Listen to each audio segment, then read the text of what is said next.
మెహరా మెహర్ అన్న పుస్తకం చదువుకుంటున్నాం. 1964 ఆ దశకంలో బాబా గురుప్రసాద్‌లో ఉన్నటువంటి ముచ్చట్లు మనం చదువుకుంటూ ఆపాం. 1964 జూలై 1వ తారీఖున బాబా బృందం పూణే గురుప్రసాద్ నుండి మెహరాజాద్‌కు తిరిగి వచ్చారు. బాబాను చూసిన వెంటనే మస్తాన్ మరియు పీటర్ పరిగెత్తుకుంటూ వచ్చి బాబాను చుట్టుముట్టాయి. బాబా వాటికి ఆహారం వేశారు. మెహ్రా ఒకసారి మస్తాన్ గురించి మాట్లాడుతూ, ఆ కుక్కకు అలా చేయడం ఇష్టం ఉండదు అంటూ మస్తాన్ గురించి చెప్పడంతో బాబా ఆశ్చర్యంగా మెహ్రా వైపు చూశారు. మస్తాన్‌ను కుక్క అని సంబోధించడం బాబాకు ఇష్టం ఉండేది కాదు. కుక్క అనకు, మస్తాన్ అని పిలువు అంటూ ఎం అని బాబా చూపించారు. అప్పటి నుండి మెహ్రా మస్తాన్‌ను పేరు పెట్టే పిలిచేది. పీటర్ మరియు మస్తాన్ బాబాకు దగ్గర 12 సంవత్సరాలు జీవించాయి. అన్ని ఇతర మెహరాజాదు జంతువుల కంటే కూడా ఇవి ఎక్కువ రోజులు జీవించాయి. అది తర్వాత జన్మలలో మానవులుగా పుట్టడమే కాదు, ఆధ్యాత్మికంగా పురోగతి సాధించిన మానవులుగా జన్మిస్తాయి అని బాబా చెప్పారు అంటారు మణి. మే చివరి వారంలో భారత ప్రధాన మంత్రి జవహర్ లాల్ నెహ్రూ చనిపోయాడు. లాల్ బహదూర్ శాస్త్రి నెహ్రూ స్థానంలో కొత్త ప్రధాన మంత్రిగా నియమింపబడ్డాడు అన్న వార్తను బాబా రేడియోలో విన్నారు. అప్పుడు మెహ్రా బాబాతో, బాబా, శాస్త్రి కూడా నెహ్రూలాగే సమర్థుడేనా అని అడిగింది. బాబా అతడు మంచివాడే అంటూ తన హృదయాన్ని ముట్టుకొని చూపించారు. మెహ్రా శాస్త్రి గురించి బాబా అలా చూపించడంతో శాస్త్రి హృదయవంతుడు అని అంటున్నారేమో అనుకుంది. కానీ మెహ్రాకు అసలు విషయం కొన్ని రోజుల తర్వాత అర్థమైంది. శాస్త్రి కొన్ని రోజులకే హృదయాఘాతంతో చనిపోయాడు. ఆ రోజు బాబా తన హృదయాన్ని ముట్టుకుంది శాస్త్రి హృదయం చాలా నీరసంగా ఉంది అని చెప్పడానికే కాబోలు అని తర్వాత మెహ్రాకు అర్థమైంది. జూలై 9వ తారీఖు రాత్రి 12 గంటల నుండి 10 గంటల వరకు రాత్రి 12 గంటల నుండి 10వ తారీఖు రాత్రి 12 గంటల వరకు బాబా మండలి వారిని మౌనం పాటించమని చెప్పారు. ఆ సంవత్సరం బాబా తన ప్రేమికులతో ఎవ్వరు కూడా మౌనం పాటించలేదో వారు ఉపవాసం చేయవచ్చు అని ఇంకొక ఎంపికను ఇచ్చారు. నాకు ఉపవాసం చేయడమే ఇష్టము అని తన అభిప్రాయాన్ని బాబాకు చెప్పింది మెహ్రా. మెహ్రా దినమంతా బాబా నామాన్ని జపిస్తూ తన దైనందిన కార్యక్రమాలను నెరవేర్చేది. కానీ అలా బాబా నామాన్ని ఉచ్చరించకుండా మౌనం పాటించడం మెహ్రాకు చాలా కష్టం. జూలై 10వ తారీఖు మౌనం పాటించడం మర్చిపోయి స్నానం చేసే సమయంలో బాబా నామాన్ని స్మరించింది మెహ్రా. నాజా కూడా ఇలాంటి పరిస్థితినే ఎదుర్కొంది.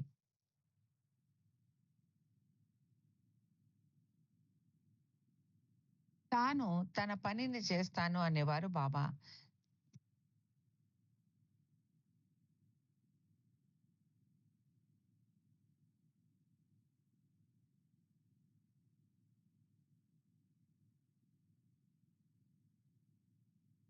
అహ్మద్‌నగర్ నుండి ఎవ్వరు తమ ఎవరో తమ కొడుకు పుట్టినరోజు అంటూ జిలేబీలు పంపించారు. ఆ రోజు సైలెన్స్ డే అన్న విషయం మర్చిపోయిన నాజా, మెహ్రా జిలేబీలు తిను అంటూ గట్టిగా మాట్లాడేసింది. మిగిలిన వారు నిశ్శబ్దంగా ఉండు అంటూ సైగ చేశారు. సైలెన్స్ డే రోజున మౌనం పాటించడం మాకు చాలా కష్టమయ్యేది అంటారు గోహెర్. ఏదైనా ముఖ్యమైన విషయాన్ని బాబాకు చెప్పాలంటే సైగలు చేసి చెప్పడానికి ప్రయత్నించేవారు. కానీ బాబా చూపించినట్లు అర్థమయ్యే విధంగా చెప్పలేక అవస్థలు పడేవారు. బాబాకు చాలా అసహనంగా ఉండేది. ఏం చెబుతున్నారు? మాట్లాడండి అనేవారు బాబా. అలా బాబా మాట్లాడమని చెప్పినప్పుడు బాబా ముందు మాట్లాడి తరువాత మౌనాన్ని కొనసాగించేవారు మండలి వారు. మణి ఇలా అంటారు. బాబా మౌనంగా ఉన్నప్పటికీ అలా అనిపించేది కాదు. బాబా తన ముఖ కవళికల ద్వారా, చేతి సంజ్ఞల ద్వారా చెప్పాలనుకున్నది స్పష్టంగా అర్థమయ్యే విధంగా చెప్పేవారు.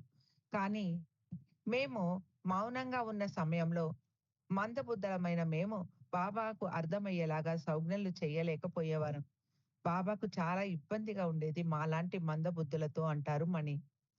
మెహ్రా సైలెన్స్ డే అంటే బాబా యొక్క సుదీర్ఘమైన బాధలు, ఇలా నిరంతరంగా మౌనం పాటించడానికి బాబా చేసిన త్యాగం గురించి ఇలా అంటారు. ఎన్నో సంవత్సరాలు బాబా మౌనాన్ని పాటించారు. చిన్న శబ్దం కూడా పలకకుండా నిశ్శబ్దంగా ఉండేవారు. బాబా ఎలా అలా ఉండగలగరో నేను ఊహించలేను. తొలి రోజులలో అది చాలా కష్టంగా ఉండవచ్చు. మౌనంగా ఉండటం బాబాకు ఎంత బాధతో కూడిన పని. ఎందుకంటే అది బాబా స్వభావానికి తద్విరుద్ధం. బాబాకు మాట్లాడడం అంటే ఎంతో ఇష్టం. ఒక్క క్షణం కూడా మాట్లాడకుండా ఉండేవారు కాదు. చాలా సంతోషంగా, ఉల్లాసంగా మాట్లాడుతూ ఉండేవారు బాబా. బాబాకు పాటలు పాడడం అంటే కూడా చాలా ఇష్టం. పాటలు పాడకుండా ఉండలేకపోయేవారు బాబా. దినం మొత్తం బాబా అలా ఏదో ఒక పాటను పాడుతూనే ఉండేవారు. అలా బాబా పాడుతూ ఉంటే వినడానికి ఎంతో కమ్మగా ఉండేది. బాబాకు 'జిగర్', 'ప్యారో కవ్వాల్' పాడిన పాటలంటే చాలా ఇష్టం. అలాంటి కవ్వాలి పాటలు విన్నప్పుడు బాబా కూడా గొంతు కలిపేవారు. ఆ పాటను ఒక్కసారి వినగానే మర్నాడు పాడి వినిపించేవారు. పాటను అంతగా ప్రేమించి, అంత బాగా పాడగలిగేవారు బాబా. అలాంటి బాబా అసలు పాడకుండా జీవితాంతం ఉండటం ఎంత కష్టమో మనం ఊహించవచ్చు. బాబా తన ఇష్టాన్ని అంతగా త్యాగం చేశారు. బాబా పాట మీద తనకు గల ప్రేమను త్యాగం చేశారు. అంతేకాదు బాబా మాటను కూడా త్యాగం చేశారు. ఏదైనా చెప్పాలని ఉన్నా బాబా మాట్లాడలేక మౌనం వహించేవారు. ఏదైనా చెప్పాలంటే సంజ్ఞలు చేసి చూపేవారు. ఎదుటి వ్యక్తికి అది అర్థం చేసుకుంటే బాబాకు ఎంతో ఆ ఎదుట వ్యక్తి దాన్ని అర్థం చేసుకోకుంటే బాబాకి ఎంతో కష్టమయ్యేది. దాన్ని అర్థం చేయించడానికి. అది బాబాకి ఎంతో శ్రమను కలిగించేది. ఎంతో ఓపికగా ఆ విషయాన్ని అర్థం చేయించేవారు బాబా. ఇలా ఎన్నో సంవత్సరాలు బాబా ఓరిమితో వ్యవహరించారు. బాబాకు నవ్వడానికి కూడా అవకాశం ఉండేది కాదు. నవ్వు వచ్చినప్పుడు తన నోటిని చేత్తో మూసుకొని శబ్దం రాకుండా నవ్వేవారు బాబా. అలా చేసినప్పుడు తన నవ్వును బాబా హాయిగా ఆస్వాదించలేకపోయేవారు. తన సంతోషాన్ని కోల్పోయేవారు బాబా. ఇదంతా బాబా మన కోసమే చేసిన త్యాగం. బాబా చెప్పినట్టు ఇలా బాధలు పడడం ద్వారానే తాను తన పనిని చేస్తాను అనేవారు బాబా. జీసస్ శిలువ మీద ఒక సామాన్య మానవునిలాగా బాధలు అనుభవించాడు. జీసస్ బాధలు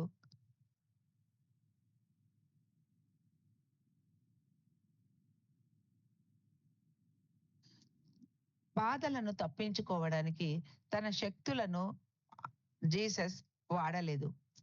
అవతారులు తమ బాధలు, కష్టాల ద్వారా తాము సాధించాల్సిన కార్యాన్ని సాధిస్తారు. వారి ప్రేమ మానవాళి మీద ఎంత గొప్పదో మనకు ఇందు మూలాన అర్థమవుతుంది. అందుకే ఇప్పటి నవతరం బాబాను అధికంగా ప్రేమిస్తున్నారు. ఎందుకంటే బాబా వారిని అంతగా ప్రేమిస్తారు కాబట్టి. ప్రతి ఒక్కరికి వారికి చేయాల్సింది బాబా చేస్తారు. ఇప్పుడు బాబాను ప్రేమించడం మన వంతు. బాబా మన కోసం ఎంతో చేశారు అంటూ కన్నీరు కారుస్తూ చెప్పేది మెహరా. మీరు బాబాను ప్రేమిస్తే బాబా ఎంతో సంతోషిస్తారు అని కూడా మెహరా చెబుతూ ఉండేది. బాబా వ్యాయామం కోసం మండలి హాలులో కాసేపు నడిచేవారు. 2, 3 సార్లు ఆ హాల్ అంతా నిదానంగా నడిచి కాసేపు కుర్చీలో విశ్రాంతి తీసుకునేవారు. బాబా ప్రేమికులు రాసిన ఉత్తరాలకు ఎంతో ఓపికగా జవాబులు రాయించేవారు. ప్రతి పదాన్ని చెప్పేటప్పుడు ఏ, బి, సి, డి అని ఎవరైనా ఉచ్చరిస్తే ఓపికగా అ తనకు కావాల్సిన అక్షరం వచ్చినప్పుడు సైగ చేసి చూపించేవారు. ఇది చాలా శ్రమతో కూడుకున్న వ్యవహారం. మండలి వారికి బాబా చెప్పేది అర్థం కాకపోతే బాబాకు మరింత శ్రమ కలిగించేది. ఇలా ఒక రోజు కాదు ఎన్నో సంవత్సరాలు బాబా బాధలు పడ్డారు. మాట్లాడలేకపోవడమే కాదు, బాబా నడవలేకపోయేవారు కూడా. తన ఇష్టాలను అన్నిటినీ త్యాగం చేశారు బాబా. మన కోసమే ఆయన ఈ త్యాగం చేయడం జరిగింది. తాను ఈ త్యాగాలు చేయాల్సి వచ్చింది. మన కోసం తాను బాధలు అనుభవించాల్సి వచ్చింది. మనలోని ప్రతి ఒక్కరి కోసం తాను బాధలు పడ్డారు. మనల్ని అంతగా బాబా ప్రేమిస్తారు. ఇప్పుడు బాబాను ప్రేమించే సమయం వచ్చింది. బాబా చెప్పినట్టు మీ ప్రేమతో నన్ను ప్రలోభ పెట్టండి. Tempt me with your love అనేవారు బాబా. బాబాకు సంబంధించిన పనులన్నిటినీ ముగించిన తర్వాత మెహ్రా బయట తోట పని చేసేది.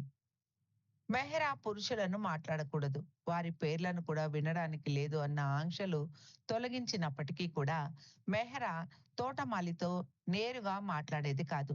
మెహ్రాకు చెప్పి పనులు మెహ్రూకు చెప్పి పనులు పురమాయించేది మెహ్రా. బయట తోటలో పని చేసేటప్పుడు తల మీద ఏదైనా బట్ట కప్పుకొని ఎండ తాకకుండా జాగ్రత్త తీసుకోమని బాబా చెప్పేవారు. బాబా మండలి హాలులో కూర్చొని ఉన్నప్పుడు తోట పని చేస్తున్న మెహ్రా బాబాకు కనిపించేది. ఒకవేళ మెహ్రా తల మీద స్కార్ఫ్ కట్టుకోకుండా ఉంటే వెంటనే బాబా తల మీద టోపీ గాని స్కార్ఫ్ గాని కట్టుకోమని ఎవరి ద్వారానైనా మెహ్రాకు చెప్పి పంపించేవారు. ఒకరోజు బాబా ఇంటి బయట ఉన్న గార్డెన్ లో పూసిన పూల అందాలను చూస్తూ ఆనందిస్తూ ఉన్నారు. పూలు చాలా బాగున్నాయి, ఎంత బాగా కనిపిస్తున్నాయో అన్నారు బాబా మెహ్రాతో. బాబా మాటలకు ఫిర్యాదు చేస్తూ మెహ్రా ఇలా అంది, ఇలాంటి పువ్వులను ఇక్కడ పూయించడం చాలా కష్టం బాబా. మెహ్రాజాదులో మట్టి సారవంతంగా ఉండదు. మట్టిని బయట నుండి ఎడ్ల బండ్లలో తెప్పించాలి. ఎందరో కష్టించి శ్రమిస్తే ఇక్కడ ఇలాంటి తోటను పెంచగలం, పువ్వులు పూయించగలం. పెద్దగా వర్షాలు కురిస్తే ఆ మట్టి అంతా కొట్టుకొని పోతుంది. మళ్ళీ కొత్త మట్టి తెచ్చి పోయాలి. ఎంతో కష్టపడితేనే ఇలాంటి తోటను పెంచగలము అని బాబాకు చెప్పింది మెహ్రా. మెహ్రా మాటలకు బాబా ఇలా అన్నారు, అవును, అందుకే నేను అంతగా అభినందిస్తున్నాను. నేల సారవంతంగా ఉంటే మీకు పనే ఉండదు. ఇంత కష్టపడి ప్రేమతో పెంచడం వ- వలనే అవి అంత స్పెషల్. అలా కాకుండా విత్తనాలు నాటగానే మొలకెత్తి చెట్లు పెరిగితే పూలు పూస్తే కష్టపడకుండానే అంతా జరిగిపోతుంది. అప్పుడు నాకు అది నచ్చదు. కష్టపడిన తరువాత వచ్చే ఫలితమే నాకు ఇష్టం. అప్పుడే నేను అభినందిస్తాను. నీ ప్రయత్నం మూలానే ఆ తోట అంత బాగా ఉంది. అందుకే నేను మెచ్చుకుంటున్నాను అన్నారు బాబా. మెహ్రా ఇలా అంటారు, బాబాకు ఎప్పుడూ కష్టపడి పని చేసి సాధించిన ఫలితమే ఇష్టం. అలాంటి ఫలితాలనే బాబా అభినందించేవారు. అది అంత సులభమేం కాదు. అందుకే నేను బాబా దగ్గర మెహరాజాదు నేల గురించి, మట్టి నాణ్యత గురించి మళ్ళీ ఫిర్యాదు చెయ్యలేదు అంటారు మెహ్రా. మ్యాక్స్ హెఫ్లిజర్ అన్న అతడు మణికి ఒక లెటర్ రాస్తూ 2 ఫోటోలను కూడా జత చేస్తూ 1934వ సంవత్సరంలో ఫెలన్ ఫ్లూ కొండ మీద బాబా సరిగ్గా ఎక్కడ ఏకాంతవాసం చేశారో బాబాను అడిగి తెలుసుకొని మార్క్ చేసి పంపించాల్సిందిగా కోరుతూ జాబు రాశాడు. మణి బాబాకు ఆ ఫోటోలను చూపించి ఆ కొండ మీద బాబా సరిగ్గా ఎక్కడ కూర్చొని ఏకాంతవాసం చేశారో చూపించమని అడిగింది. బాబా ఆ ఫోటోలో కనిపిస్తున్న కొండ మొత్తం మీద చెయ్యి అని చూపించారు. బాబా, మీరు ఎక్కడ కూర్చున్నారో ఆ స్థలాన్ని మాత్రమే చూపించండి అంది మణి. నేను అదే చూపిస్తున్నాను అన్నారు బాబా. ఆ కొండ మీద ఒక్క జాగాలో కూర్చొని నేను ఆ కొండ మీద ఒక్క జాగాలో కూర్చున్నా అది ఆ కొండ మొత్తాన్ని ఆక్రమించినట్టే అన్న విషయం మణికి అర్థమైపోయింది. మెహ్రా కొందరు సన్నిహితులు ఉత్తరాలు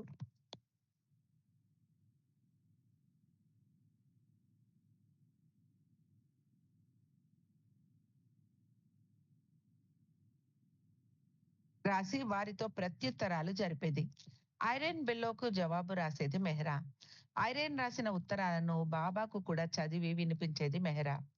మెహ్రా ఏది అడిగినా బాబా కాదనరు కాబట్టి కొందరు స్త్రీలు తమకు కావాల్సిన కోరికలు మెహ్రాకు చెప్పి బాబాను అడగమనేవారు. ఒకసారి మెహ్రా బాబాతో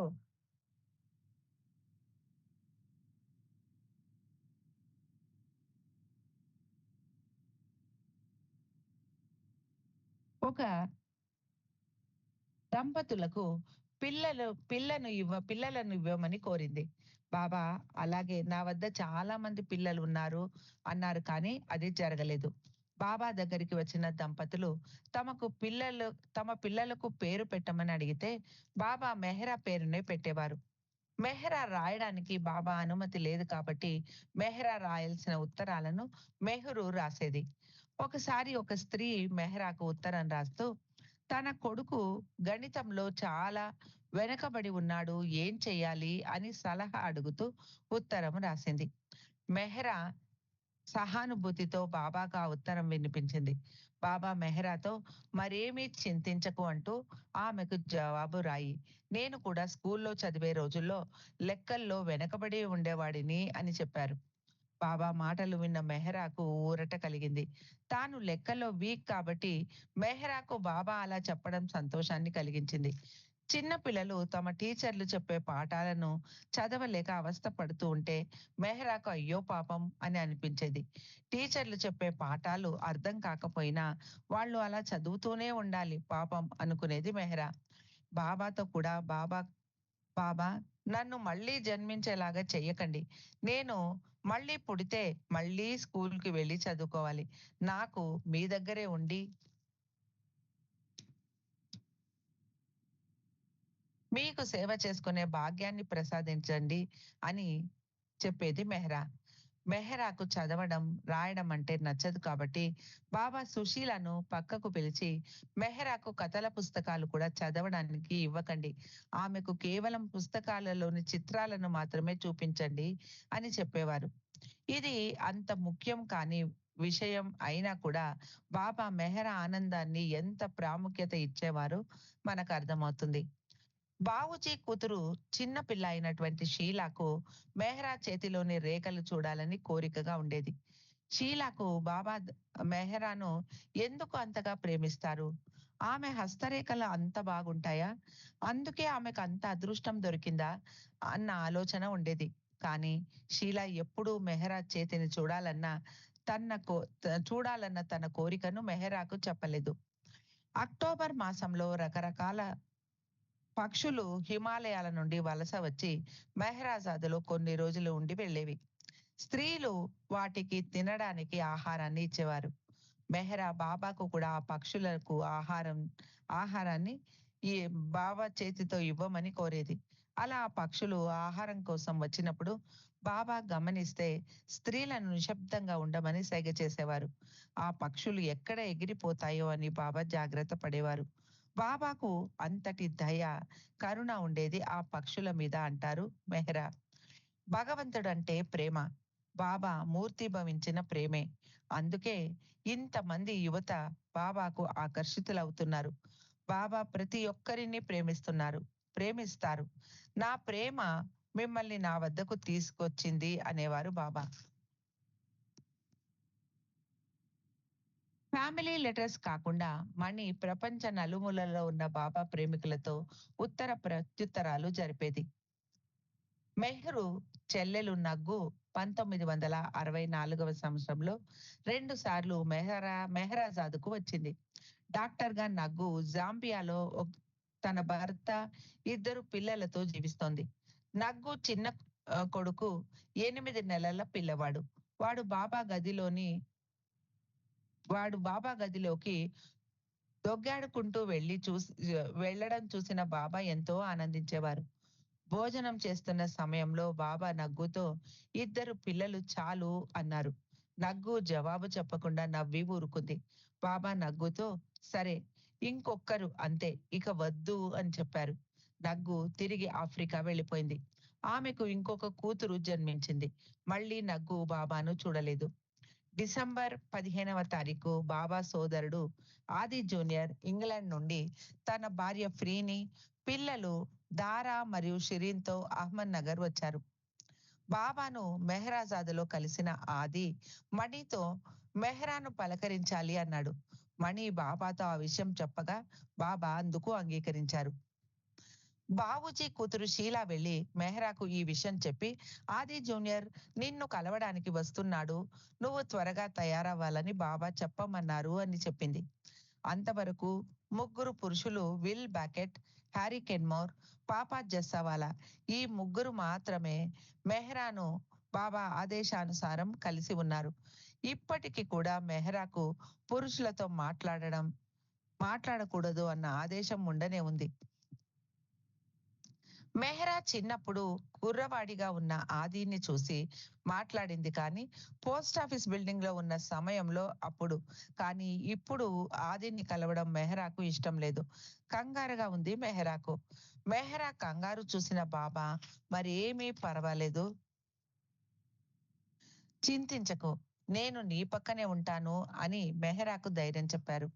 ఆది లోపలికి రాగానే మెహ్రా నేల చూపులు చూస్తూ ఆదికి అభివాదం చేసి త్వరగా లోపలికి వెళ్ళిపోయింది. ఆది వెళ్ళిపోయాక మెహ్రా నీరసంగా ఏదో పెద్ద శారీరక శ్రమ చేసినట్టు సోఫాలో కూర్చుండిపోయింది అంటారు షీలా. ఆస్ట్రేలియాకు చెందిన ముగ్గురు స్త్రీలు బాబాను కలవడానికి మెహ్రాజాదు వచ్చారు. వారు 21 సంవత్సరాల వయసు గల సింథియా బోర్, ఆమె స్నేహితురాలు మరియు 38 సంవత్సరాల ఫిలిస్ ఆట్. సింథియా బాబాను ఆస్ట్రేలియాలో కలిసి ఉంది. ఫిలిస్ అదే మొదటిసారి బాబాను చూడటం. బాబా వారిద్దరికి వ్యక్తిగత ఇంటర్వ్యూలు ఇచ్చిన తర్వాత స్త్రీ మండలిని కలవడానికి వారిని పంపించారు. సింథియా మెహ్రాను ఫోటోలో చూసి ఉంది. మెహ్రా పవిత్రతకే ప్రతిరూపము అని బాబా చెప్పడంతో వర్జిన్ మేరీ లాగా ఉంటుంది అని అనుకుంది సింథియా. మెహ్రా వారికి ఆలింగనమిచ్చి బాబా గది చూపించడానికి తీసుకెళ్ళింది. బయట తోట అంతా తిప్పి చూపించింది మెహ్రా. కిటికీ తెరలను పైకి ఉంచాలని, మెహ్రా కిందికి ఉంచాలని మణి ఇద్దరూ పేచీ పడడం గురించి మెహ్రా నవ్వుతూ వారికి వివరించింది. అంతవరకు మెహ్రా అంటే దేవలోకం నుండి దిగి వచ్చిన దేవకన్య అన్న భావన ఉన్న ఫిలిస్ ఈ తగాదా విని వారు కూడా మనలాగే మామూలు మానవ మాతృలే అన్న భావన కలిగింది అంటారు. బాబా గురించి మాట్లాడే ప్రతిసారి మెహ్రా కళ్ళు కాంతివంతమయ్యేవి.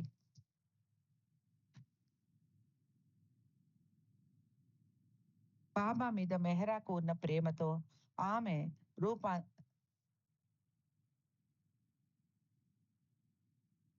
రూపాంతం చేసేది.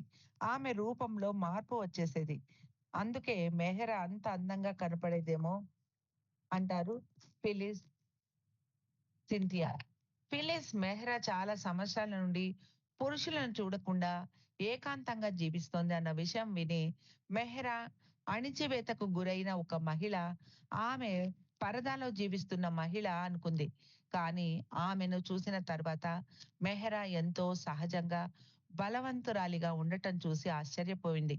మెహ్రా వారికి సంతు మీరాబాయి కథను చెప్పింది. మీరాబాయిని తన ప్రియతముడు కృష్ణుడి మీద ఉన్న అపారమైన ప్రేమతో కృష్ణుడి మీద పాటలు రాసి పాడి సంతోషంతో నృత్యం చేసేది. ఆమెను చంపడానికి రాజు విషం ఇచ్చిన కృష్ణుడు ఆమెను రక్షించిన వైనం వారికి వివరించి చెప్పింది మెహ్రా. భగవంతుడి మీద మనకు గల ప్రేమతో మనం ధైర్యంగా ఉండాలి. దేనికి ఎవ్వరికి భయపడకూడదు.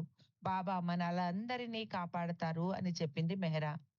ఫిలిస్ మీద మెహ్రా గాఢమైన ప్రభావాన్ని చూపించింది. ఆమె తిరిగి అమెరికా వెళ్ళిన తర్వాత ఆమెలో ఎంతో మార్పు చోటు చేసుకుంది. స్త్రీగా తాను అనుభవించిన న్యూనతా భావాన్ని అధిగమించగలిగింది ఫిలిస్. మెహ్రా పుట్టిన రోజుకు ఆర్నవాజ్, కేటీ, మను, ఖుర్షద్, మెహ్రాజాదు వచ్చారు. దున్ రాసి పంపించిన బర్త్‌డే గ్రీటింగ్స్ బాబా ముందు చదివారు. అది ఎంతో హాస్యంతో కూడుకొని వినోదాన్ని కలిగించింది బాబాకు. అందరూ మనస్ఫూర్తిగా, హాయిగా చాలా సేపు నవ్వుకున్నారు. ఆది జూనియర్ తన కూతురు షిరీన్‌ను తీసుకొని మెహ్రా బర్త్‌డే రోజు వచ్చాడు. చిన్న పిల్ల షిరీన్‌కు బాబా అంటే అమితమైన ప్రేమ. ఆ అమ్మాయి మణికి ఒక చాక్లెట్ ఇస్తూ, "నువ్వు భగవంతుడి చెల్లెలివి కాబట్టి నీకు చాక్లెట్ ఇస్తున్నాను. నాకు మేనత్త అయినందుకు కాదు" అని చెప్పింది ఆ అమ్మాయి. బాబా తన విశ్వ కార్యాన్ని తీవ్రంగా చేయసాగారు. స్త్రీ మండలి బాబా తీసుకుంటున్న శ్రమను చూసి, అది బాబా భౌతిక శరీరం మీద చూపించే ప్రభావాన్ని చూసి కలవరపడ్డారు. స్త్రీ మండలి వారు బాబా నొప్పులను నివారించడానికి బాబా కాళ్ళు, వీపు మర్దన చేసేవారు. గోహెర్ బాబా కాళ్లకు ఎక్సర్సైజ్ చేయించేది. బాబా 10 నిమిషాలు మాత్రమే ఎక్సర్సైజ్ చేసి ఇక చాలు అని చెప్పేసేవారు. మెహ్రా బాబాయ్ 7 సార్లు చెయ్యాలి. 7 చాలా మంచి సంఖ్య అంటూ బుజ్జగించి బాబాను మళ్ళీ ఎక్సర్సైజ్ చేసేదానికి ఒప్పించేది. బాబాకు కాలి కండరాలు బలపడాలని ఎక్సర్సైజ్ చేయడం చాలా ముఖ్యం. 1, 2 సంవత్సరాలు మాత్రమే బాబా ఎక్సర్సైజ్ చేశారు అంతే. తర్వాత బాబా రోజు చిన్న పిల్లవాడిలాగా పేచీ పెట్టేవారు. బాబా మీరు 5 సార్లు మాత్రమే ఎక్సర్సైజ్ చేశారు అనేది గోహెర్. చాలు ఇంక ఎన్ని మిగిలి ఉన్నాయి అనేవారు బాబా. అలా 1, 2 సంవత్సరాలు మాత్రమే ఎక్సర్సైజ్ చేశారు బాబా. తర్వాత మెల్లగా ఎక్సర్సైజ్ మానేశారు. మెహ్రాను మాత్రం రోజు ఎక్సర్సైజ్ చేశావా అని అడిగి ఆమె చెయ్యలేదంటే ఇప్పుడే నా ముందర చెయ్యి అంటూ మెహ్రా చేత ఎక్సర్సైజ్ చేయించేవారు బాబా. మెహ్రా రోజు ఎక్సర్సైజ్ చేసేలాగా అప్పటి నుండి బాబా జాగ్రత్త తీసుకున్నారు. మెహ్రా కూడా అది బాబా ఆర్డర్ కాబట్టి ఎంత పని ఉన్నా కూడా ఎక్సర్సైజ్ తప్పించకుండా చేసేది. బాబా తాను ఎక్సర్సైజ్ చేయడానికి అంతగా ఇష్టపడకపోయినా మెహ్రాను మాత్రం చెయ్యమని గట్టిగా చెప్పి చేయించేవారు. బాబాకు మన మీద ఎంత ప్రేమ! ప్రతి చిన్న విషయాన్ని కూడా బాబా చాలా నిశితంగా పరిశీలించి జాగ్రత్తలు తీసుకునేవారు. మెహ్రా సంగతి, ఆమె ఆహారము, ఆమె ఆరోగ్యము, ఆమె వ్యాయామం గురించి రోజు బాబా ఎంతో ప్రత్యేకమైన శ్రద్ధను వహించేవారు. బాబా ఉదయం రెడీ అయ్యి మండలి హాల్‌కు వెళ్ళడానికి లేస్తూ, "నేను ఎలా కనబడుతున్నాను?" అని అడిగేవారు. బాబా తాను నీరసంగా కనబడుతున్నారా అన్న ఉద్దేశంతో, "మీరు ఎంతో అందంగా కనిపిస్తున్నారు బాబా" అని చెప్పేది మెహ్రా. "నిజంగానా?" అని అడిగేవారు బాబా. మెహ్రా ఇలా అంటారు, "బాబాకు తాను చాలా నీరసంగా కనిపిస్తున్నానని తెలుసు. అందుకే అలా అడిగేవారేమో." బాబా ఎంత నీరసంగా ఉన్నా కూడా బాబా మొహంలో కళ కొట్టి వచ్చినట్టు కనిపించేది. బాబా శరీర ఛాయ తెల్లగా ఎంతో అందంగా ఉండేది. బాబా మొహంలో మడతలు ఏర్పడలేదు. బాబాకు వయస్సు మీద పడినా శరీరం తేటగా ఉండేది. కేవలం గొంతు కింద కొంచెంగా ముడతలు కనపడేవి. బాబా శరీరం కూడా సహజ ప్రక్రియకు లోను కావాల్సిందే.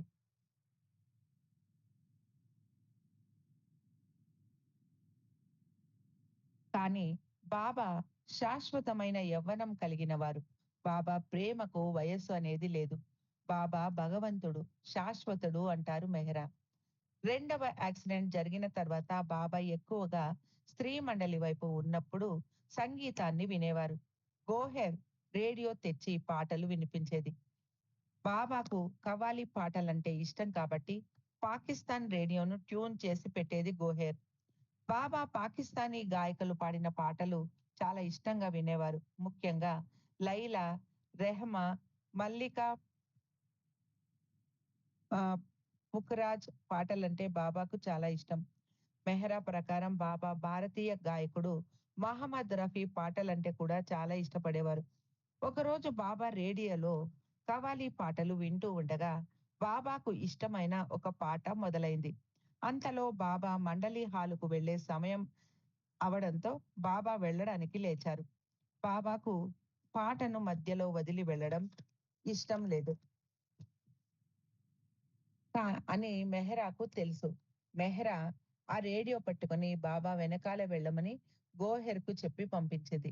అలా బాబా మండలి హాలుకు వెళ్ళే వరకు ఆ పాటను విన్నారు. అలా ఆ పాటను మొత్తం వినడం బాబాకు ఎంతో సంతోషం కలిగించింది. హిందీ పాటలలోని ఆధ్యాత్మిక నేపథ్యం బాబా ఎంతగానో ఇష్టపడేవారు. ఒకవేళ ఆ పాట గాని, ఆ పాట పాడేవాడి గొంతు కానీ బాబాకు నచ్చలేదు అంటే, వెంటనే బాబా తన మొహంలోని హావభావాల ద్వారా ఆ విషయాన్ని తెలియపరిచేవారు. వెంటనే గోహెర్ ఆ స్టేషన్ మార్చి రేడియో పాకిస్తాన్‌లోని కవ్వాలి పాటలు పెట్టేది. లతా మంగేష్కర్ పాటలలో ఒక విధమైన వేదన, నొప్పి కనపడతాయి అనేవారు బాబా. ఆమె పాటలు బాబా ఇష్టపడేవారు. కానీ రాను రాను లతా మంగేష్కర్ తన పాటలు పాడే శైలిని మార్చి మంద్ర స్థాయి నుండి ఉచ్చ స్థాయిలో పాడడం ప్రారంభించింది. ఆమె అలా పాడడం ప్రారంభించాక బాబాకు లతా పాటలు నచ్చలేదు. పాశ్చాత్య గాయకుడు జిమ్ రీవ్స్ పాటలంటే బాబాకు చాలా ఇష్టం. అతడి గానంలో నొప్పి కనపడుతుంది అనేవారు బాబా. అతడి గానం నా హృదయాన్ని తాకింది అనేవారు బాబా. 1965వ దశకంలో బాబా మెహ్రా ఒకవైపు గోహెర్, ఒకవైపు ఆసరాగా రాగా మండలి హాలుకు నడిచి వెళ్ళేవారు. తర్వాత కొన్ని రోజులకు బాబా ఎముకలు బలహీనపడడంతో బాబాను కుర్చీలో కూర్చోబెట్టి మోసుకొని మండలి హాలు తీసుకెళ్లేవారు. కేవలం ఇంటి లోపల మాత్రమే బాబా నెమ్మదిగా నడిచేవారు.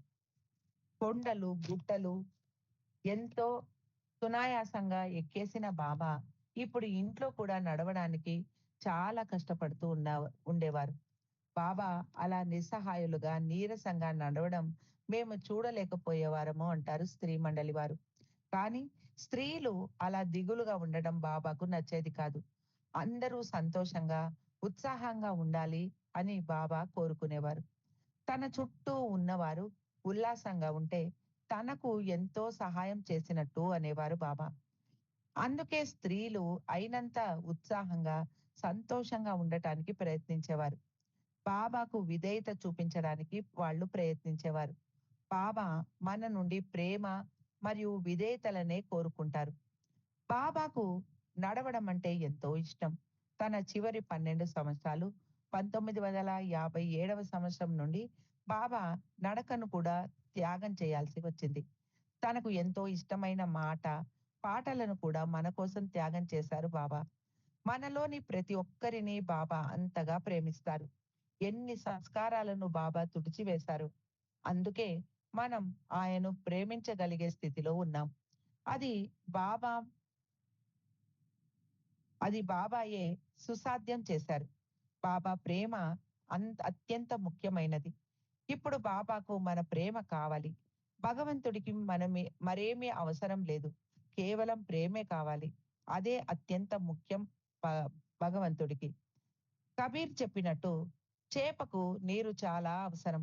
తల్లి తన పిల్లను ప్రేమించినట్టు రాముడు ప్రేమను కోరుకునేవాడు. రాముడికి ప్రేమే అమూల్యం. మన బాబాను ప్రేమిస్తున్నాము అంటే మనం ఎంతో అదృష్టవంతులం.